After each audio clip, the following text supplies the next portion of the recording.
ফার্মে থাকবেন, গরুকে যত্ন করবেন, গরু কি করতে চায় সেটা বুঝতে লাগে। গরুটা হিট ডিরেকশন বুঝছেন, যেটা ডাক আসে ওই ডাকটা আপনাকে বুঝতে হবে। আমাদের দেশি গরু 3 দিন ধরে ডাকে, এই গরু ডাকবে বুঝছেন, এই গরু আমরা ডাকবে, এই যে হিট ডিরেকশন আমরা বুঝতে হবে। আপনি এই গরুটা ভালো বন্ধু হইতে হবে, আপনাকে এই গরুটা যত্ন করতে হবে। এবং এই গরুটার একটা দেশি গরু আর একটা অসুস্থ একটা সুস্থ গরুতে জাবর কাটে, এটা আপনাদেরকে লক্ষ্য করতে হবে। যে সুস্থ গরু যেমন খাওয়ানো ঠিকভাবে খাবে না, লেস লাগবে না, মাটি খাইতে করবে না, এলে বলবেন যে এই গরুটা আসলে একটু অসুস্থ। আপনি গরুর আগে ভালো একটা বন্ধু হবে, এইখানে টাকাটা নিয়ে আপনি সঠিক কাজে লাগাবেন। এবং এই যে আসলে আমরা আগে বুঝি নাই, আমরা নিজের এখানে থেকে ট্রেনিং আসতে করতে যাবো কথা। আসলে আমি বাস্তবে তার প্রমাণ পাইছি। আলহামদুলিল্লাহ আমার দেশটা আমি এই বৈশাখে আর ওই ধরনের একটা গরু কিনবো, যে এইভাবে হোক দাঁড় করি খরচ করি যে একটা কিনবো। আর কারো প্রশ্ন আছে? হ্যাঁ অবশ্যই। আর আপনাদেরকে আরেকটা কথা বলি, যেমন আমাদের এই প্রাণী সম্পদ যে ডক্টর শোনেন, আপনারা যদি জ্ঞানের পরীক্ষা নেন সেটা একটা ভিন্ন পরীক্ষা। আমার কথা বুঝবেন, আপনি যদি জ্ঞানের পরীক্ষা নেন সেটা একটা ভিন্ন পরীক্ষা। উনি যে কথাগুলো বলতেছে এটা কি উনি আপনাদের খুশি করার জন্য বলতেছে? দেখেন এই কথা বলার জন্য কিন্তু মাইক ছাড়তেছে না। উনি এখানে যত কথা বলছে তার মধ্যে সবচেয়ে গুরুত্বপূর্ণ কথা কি? কোন লাইনটা বলতে পারবেন আপনি?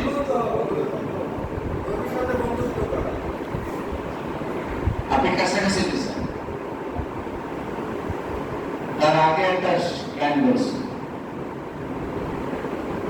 গরুর ভাষা বুঝতে হবে। গরুর ভাষা বুঝতে হবে। গরুর তো ভাষা নাই, তাহলে ওকে আপনি বুঝবেন কিন্তু ওর নড়াচড়া দিয়ে বুঝবেন, ও কি খেতে চায় সেটা দিয়ে বুঝবেন, ওর অন্য কি সিমটম আছে ওর তাকানো দিয়ে বুঝবেন, ওর চারপাশে অবস্থান দিয়ে বুঝবেন, ওর পায়খানা দেখে বুঝবেন, ওর লালা দেখে বুঝবেন, ওর জিহ্বা দেখে বুঝবেন, ওর চোখ দেখে বুঝবেন, ওর মাসে মাসে কিনা সেটা দেখে বুঝবেন, ওর কোন জিনিসের প্রতি আকৃষ্ট বেশি, খেতে চায় কোনটা বেশি সেটা দেখে বুঝবেন নাকি? তাহলে গরুর ভাষা বোঝাটা হচ্ছে গুরুত্বপূর্ণ।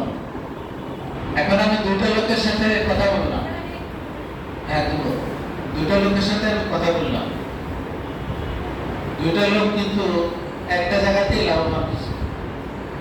সেটা কি? গাভীটা কিনছে ভালো জাতের গাভী এবং উপযুক্ত গাভী। আমরা যারা মনে করি যে আমাদের এলাকায় ভালো জাতের গাভী পালা সম্ভব না, আমরা মনে করি না, তাদের ভাবনায় কি কোন পরিবর্তন আসছে? নতুন যারা আছেন ভাবনায় পরিবর্তন আসছে? এই কথা যদি আমি বলতাম আপনি বিশ্বাস করতেন? আপনার সাথে লোক করছে, আপনার বিশ্বাস না করে উপায় আছে? মানে টাকা দিয়ে নিয়ে আসছে এখানে। আচ্ছা উনি আর তো কথা বলতে হবে, শুনি। আমি প্রশিক্ষণ নিয়ে যে প্রাণী সম্পদ বিষয়ে সাহায্য দপ্তর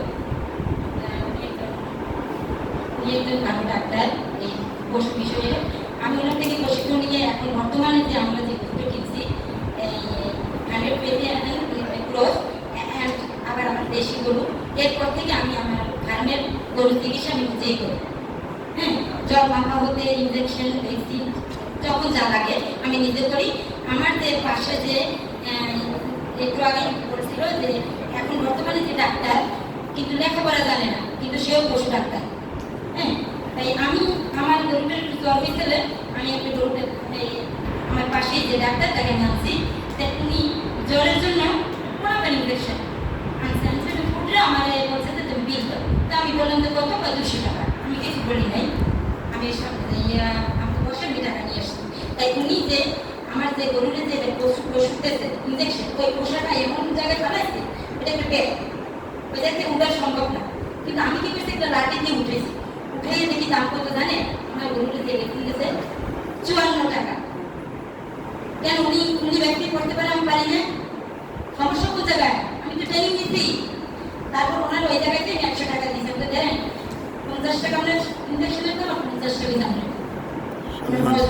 এই দিচ্ছি তাহলে আমি কি লাভবান হইছি ওর পর থেকে আমি আমার গরুর ইঞ্জেকশন বলেন ভ্যাকসিন বলেন ক্রিমিনেশন ট্যাবলেট বলেন যে কোনো জিনিস আমি নিজে আমার সাইডে বলে বর্তমানে আমি নিজে করি তাহলে এতেও তো লাভবান হয়েছি বেশি না 200 করে টাকা দেওয়া লাগবে না কোনোদিন 200 থেকে কোনোদিন 300 কোনোদিন কিন্তু মূল্য হবে 100 হয়তো 50 ওষুধের দাম কিন্তু অত বেশি বুঝছেন তাই এই ট্রেনিংটি এতটুকু আপনারা ট্রেনিং দেবেন চেষ্টা করবেন প্রশিক্ষণ নিয়ে নিজের গরু নিজের গাভী নিজেই জ্বর মাপবেন কিভাবে মাপাটাকে এটা দেখবেন ম্যাক্সিমাম একটা গরুতে 104 ডিগ্রি জ্বর যদি হয় স্বাভাবিক তাপমাত্রা জ্বর হলে ওনাকে দিয়ে আচ্ছা ধন্যবাদ আর কারো প্রশ্ন আছে থ্যাংক ইউ কি উনি হাততালি বাজে পারেন না আচ্ছা এরপরে আমরা ওনার কাছে যাব আসসালামু আলাইকুম আমি জোহর আহমেদ আদালতের মধ্যে সময় সমিতির একজন সদস্য আমি একজন মানে এখান থেকে ট্রেনিং নিয়ে দাবি কিনেছি এবং যদি আপনাদের কোনো প্রশ্ন থাকে দাবি সম্পর্কে জানার তো ইনশাআল্লাহ আমাকে করতে পারেন আচ্ছা আপনি আপনাকে আমি জায়গা থেকে জি অনেক জায়গা থেকে জি আমরা যে লোনটা দিচ্ছি জি সেই লোনটা আপনার জন্য লাভজনক জি স্যার আসলে এটা স্যার ভালো প্রশ্ন করছেন এখন আজকাল মানে হাত বাড়াইলে কিন্তু লোন পাওয়া যায় ব্র্যাক আছে আশা আছে তারপরে আপনার জায়গা অন্যান্য ব্র্যান্ড যারা আছে নর্মাল এদের প্রত্যেকেই লোন দেওয়া যায় আসলে এই বারবার থেকে আমাদের এই সরকারি ভাবে যে ইটা দিচ্ছে এটা আসলে খুবই একটা সুন্দর একটা প্রসেস আসলে এই সরকারের উদ্দেশ্য ছিল যে এই দেশের মানুষের দুধের ঘাটতি মেটানোর জন্য যেটা আমি খাবার করে আমার মায়ের আমার একটা গরু প্রথমে আমি কথাটা বলি স্যার আমি কথাটা জবাব দিচ্ছি এখানে যারা বলছেন যে আমি গরু নিচ্ছি 1,60,000 1,50,000 সাড়ে গরু সম্পর্কে জানেন একটা দুধের গরু কিনতে হলে মিনিমাম 2,500 থেকে 3 লাখ টাকা লাগবে যদি ভালো জাতের গরু কিনতে হয় আমি বলতে পারি গ্রামে দিয়া আমি কিন্তু একটা মেশিন কিনছি আমার গরুটা হচ্ছে 2 ভাই আমি আনছি আমার এখানে 4 ভাই হয়েছে তো মেশিন কিনছে আমি ওই মেশিনে যে জিনিসটা দেবো আমার সেই প্রোডাক্টটা বের হবে এইটা কিন্তু আমার গরু দেবো না এখন অনেকে আমার প্রশ্ন করে যে ভাই তুমি যে গরু কিনছি এই গরু তো 1,60,000 টাকা শিখেছি কিন্তু আমি গরু কিনছি 2,43,000 টাকা আমার এখানে খরচ করছে 16,000 টাকা আমি গাড়ি ভাড়া দিয়েছি আমি টাঙ্গাইল থেকে একটা দুধ খামার থেকে আনছি ওনার 7টা গরু এবং সে ভালো এবং খাবারে তার থেকে আমি 2 দিন যাইয়া তারপর আনছি আমার ইচ্ছা ছিল যে আমি ভালো একটা মানের গরু কিনবো আমি ভালো একটা মানে একটা ফ্রিজিয়ার গরু কিনছি এবং এই মেশিনটাকে আমি এখন যে ইনভেস্ট দেবো ওই বাসাতে বের হবে এবং ভালো হবে উনি আমাকে বলছে ভাই আপনি যদি গরু কিনতে পারেন বাচ্চা সেবা করেন আমি চিন্তা করলাম ভাই আমার অত টাকা নাই তাহলে আমি প্রেগনেন্ট গরু নেবো তো আমি উনি বললেন 2 মাস বাকি আছে প্রেগনেন্ট মানে বাচ্চা নেই বলে আমি আনছি 2,43,000 টাকা আনার পরে গরু হয়তো আসছে জাতি আসছে রাস্তায় অনেকবার লাভালাভি ফার্ম করে বের করে না ফার্ম কিনে আনে আর ভালো গরু আমি যদি কিনতে হয় বাজারে পাবেনই না ভালো গরু কেউ কিনতে পারবে না ফার্ম থেকে আপনার নিতে হবে এই গরুটা তো উনি বললো যে ভাই আপনি একটু সাবধানে যাবেন গাড়ি থেকে তো আপনার নেওয়াই নেই লাভালাভি করতে পারেন গাড়ি মেলাতে 14,000 টাকা ঠিক হয়েছে আমি ভাই আপনি 2,000 টাকা বাড়াই দিন কিন্তু গাড়ি চালাবেন খুব আসতে সকাল 8টা টাকা করে রওনা দিয়েছি সন্ধ্যা 7টায় বাড়ি আসছি কত 2-3 বার গরু নিয়ে এসেছি শুইছে উঠছে লাফালাফি করতে গাড়ি ওইখান যে আমি আসছি আর 16 দিন পরে আমার বাচ্চাটা ডেলিভারি হয়েছে মানে আগাম বাচ্চা হয়েছে ঝোলাঝুলির কারণে তাই ওই সময় আমার মানে দুধ কম হয়েছে 5 থেকে 6 কেজি কারণ ডেলিভারি হওয়ার দেরি হয় পেয়ে গেছে এখন তো যাই হোক ইনশাআল্লাহ এখন একটা প্রসেসের ভিতর আসতে হলে ওর একটা ভাষা জানতে হবে ওর একটা পরিচর্যা দরকার আছে কারণ ওরা যেভাবে পরিচর্যা করছে আমি নতুন মানুষ আমি তাই ভাবতে পারবো না যেহেতু আমি ইনশাআল্লাহ মোটামুটি ওর কাছাকাছি থাকতে থাকতে আমি এই দেখেন আপনারা কিন্তু আসেন 9টায় 10টায়, আমি কিন্তু আসি 11টায়। আমি সবাইকে বলছি ভাই আমার আসতে কিন্তু 1-1.5 দেরি হবে। কেন? কারণ আমি সকালে উঠে আমি ঘর পরিষ্কার করি। তাহলে ফজর নামাজের পরে তো রমজান মাসে শুয়েছি, তাই 7:30 থেকে বসে উঠে আমি ঘর পরিষ্কার করে দিয়ে আমি জানাজার খাদ্য দিয়েছি। জানাজার খাদ্য দেওয়ার পরে আমি দুধ দহন করছি। দুধ দহনের পরে আমি গোসল দিয়ে আসি। গোসল করার পরে ওই আমি কাছে ঘাস দিয়ে আমি কিন্তু বেঁধে এখন আসছি। আমি লাস্ট 11টার দিকে এখানে আসছি। বলছি ভাই আমার 1 দেরি হবে, আমার গরু আমার একা মানুষ, আমার প্রবলেম হয়, তাহলে আমি আমার পরিচয় চলে যাবো। ঠিক আছে ভাই আপনি আসেন, তাহলে আর সবাই সময় আসুন। যাই হোক, তো স্যারের যেটা বলছেন এই দেখেন এই যে 2 লক্ষ টাকা দিয়ে আমরা কিনছি, 12 আমরা কিনছি, কিন্তু স্যারের এখান থেকে সরকারি ভাবে যে টাকাটা আমাদের দিচ্ছে এনজিও থেকে পেলেই কিন্তু প্রতি মাস পরপরই তারা একটা কিস্তির জন্য যাবে আপনাকে, বা 1-2 মাস পর আপনাকে টাকাটা দিতে হয়। এখন কিন্তু আমাদের ফেরা নাই। আমি মনে করি এখন এই যে 10 লিটার আমার দুধ হয়, আমি বাচ্চাকে কিন্তু 3 লিটার দুধ হয়, 7 লিটার দুধ আমি 6 লিটার বিক্রি করি, আমি 1 লিটার হয় আমরা এটা খাই। তো আমি আমার এলাকার মানুষের কাছে আমি 70 টাকা লিটার বেশি।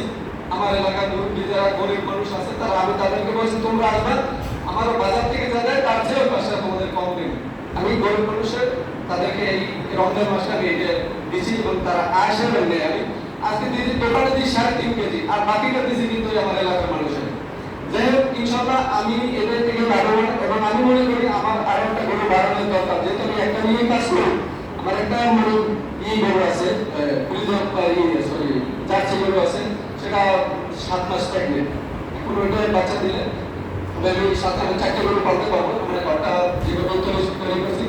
তো এই জন্য আমি ওই 4টা গরু বাড়াতাম, চিন্তা করছি 2টা নিয়ে থাকবো, আরো একটা গরু বাড়াইলে আমার মোটামুটি এটাতে আমার সঞ্চয়, আমার এটা দিয়ে চলে গেলে আমার 6 মাস পরে ইনশাআল্লাহ সামনের দিকে লাভবান হবে। আর একটা নিয়েই যে আপনারা লাভবান হবে তা না, আপনাদের ওইটা হবে প্রশাসনের পাইলে তারপরে কিন্তু বড় করে আপনি লাভবান হবেন। যে কোনো দোকান দিয়ে সাথে কিন্তু ব্যবসা নিতে পারেন আপনার যদি এইভাবে আপনারা প্রশাসনের যদি পালেন, আমার মনে হয় যে এটা ভালো একটা দিক।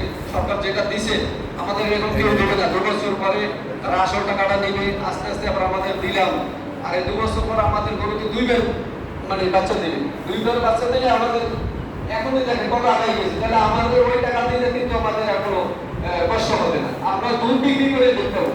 আমি যদি এখন আরেকটা গরু কিনি, আমি এখানে যদি আর এই দ্বিতীয়বার বাচ্চা দিলে ও 15 লিটার দুধ দেবে আমাকে, 15 লিটার দুধ দিলে আমি 10 লিটার দুধ বিক্রি করি, তাহলে 10 লিটার দুধের দাম 700 টাকা আমার আসে। আর একটা গরু যদি কিনি তাহলে 1400 টাকা। একটা মানুষ দৈনিক নিজের ঘাটতি ফুরাইয়া তারপর 1400 টাকা ইনকাম করা কিন্তু বড় একটা ব্যাপার। বাচ্চা যদি একটু বড় হয়ে যাবে পরে আবার আপনি বিক্রি করতে পারবেন। ভালো একটা উদ্যোগ সরকার গ্রহণ করছে, এবং আমি এই সমিতির একজন সদস্য হইয়া গর্ববোধ করছি যে আমরা ভালো একটা প্রসেসের ভিতরে এবং ভালো একটা দিক নির্দেশনা পেয়ে আমরা এই প্রশিক্ষণ পাইতাম না, একা পাইতাম, কিন্তু আমরা এর ভিতরে আইসে প্রশিক্ষণ পাইলাম, একটা সবাই সম্মিলিত হইলাম, একটা সমিতির আন্ডারে আমরা কাজ করলাম। তো এইটা আমি মনে করি ভালো একটা উদ্যোগ, আপনারা সবাই এটা নিয়ে কাজ করেন। মনে করেন যে আমি নিজেই টাকা খরচা করে এই করতে, তা না, গরু কিনেন, সরকারের পলিসি আমরা কাজে লাগাই, আমাদের দেশ উন্নত হবে, আমরা উন্নত হবো, আমাদের এলাকার মানুষও ভালো থাকবে। আর স্যারের কাছে আমার একটা প্রশ্ন, স্যার আমরা এই সমবায় সমিতির যে 2 ইউনিয়নের লোক ভাইরা আছি বা বোনেরা আছি, আমরা স্যার প্রাণী সম্পদ অফিসে গেলে স্যার কোনো সার্ভিস পাই না, স্যার কোনো টাকা ছাড়া যদি বলি আমার গাড়ি ভাড়া দিতে হবে, দিলাম স্যার গাড়ি ভাড়া, স্যার কোনো ঔষধ আমাদেরকে দেয় না। আমি কিডনির জন্য সে আমার লিখে দিয়েছে, আমি কিনে নিয়েছি বাইরে থেকে, আমার কিডনির ওষুধটা বলতে দেয় না স্যার। এইটা স্যার আপনারা যদি এইটা একটু নিশ্চিত করেন আমাদের খাবারের জন্য স্যার সবচেয়ে ভালো হবে। তারা যেন মাসের মধ্যে অন্তত একবার আমাদের সমিতিতে তুলে দেন যে কার সমস্যা আছে, এই বা ফোন দিয়ে জানায় আমি আপনাদের আদালতে আসছি, আপনাদের কোনো সমস্যা আছে কিনা, থাকতে পারি ঠিক আছে আসি বলে দিয়ে গেল। এইটা সবচেয়ে ভালো হয়, গরু যদি যাতে সুস্থ সবল থাকে আমরাও লাভবান হব, আমাদের এই থেকে সরকারও লাভবান হবে। এই আমার বক্তব্য শেষ করছি। আসসালামু আলাইকুম।